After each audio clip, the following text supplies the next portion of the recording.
రామ్ మరియు శ్యామ్ ఇద్దరూ మామిడి చెట్టు గురించి కొట్లాడుకుంటున్నారు. ఈ చెట్టు నాది అంటే నాది అని వాదించుకుంటున్నారు. వీరు ఈ విషయాన్ని అక్బర్ వద్దకు తీసుకెళ్లారు. మీరే మా సమస్యను తీర్చమని విన్నవించుకున్నారు. అక్బర్ ఈ సమస్యకు పరిష్కారాన్ని సూచించమని బీర్బల్తో కోరాడు. బీర్బల్ ఇద్దరి మాటలను శ్రద్ధగా విన్నాడు. రామ్ మరియు శ్యామ్ ఇద్దరితో కలిసి బీర్బల్ చెట్టు వద్దకు వెళ్లారు. చెట్టుకున్న పళ్లను 2 సమాన భాగాలుగా చేయమని బీర్బల్ వారితో చెప్పాడు. వారు సరే అని అలాగే చేశారు. తర్వాత చెట్టును 2 సమాన భాగాలుగా చేయమని బీర్బల్ వారికి చెప్పాడు. ఇది విని శ్యామ్ భయపడి, వద్దు వద్దు, ఈ చెట్టును కోయవద్దు. నేను ఈ చెట్టును 7 సంవత్సరాల నుండి సంరక్షిస్తూ ఉన్నాను. నేను ఈ చెట్టును నరకనివ్వను అని అన్నాడు. బీర్బల్తో పాటు ఇద్దరు అక్బర్ దగ్గరికి వెళ్తారు.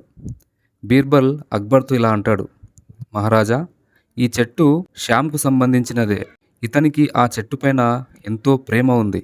ఎందుకంటే ఇతనే 7 సంవత్సరాల నుండి ఈ చెట్టును రక్షిస్తూ వచ్చాడు. అందుకే చెట్టును నరకడానికి నిరాకరించాడు. నిజమైన యాజమాన్యం బాధ్యతతో వస్తుంది, అధికారంతో కాదు.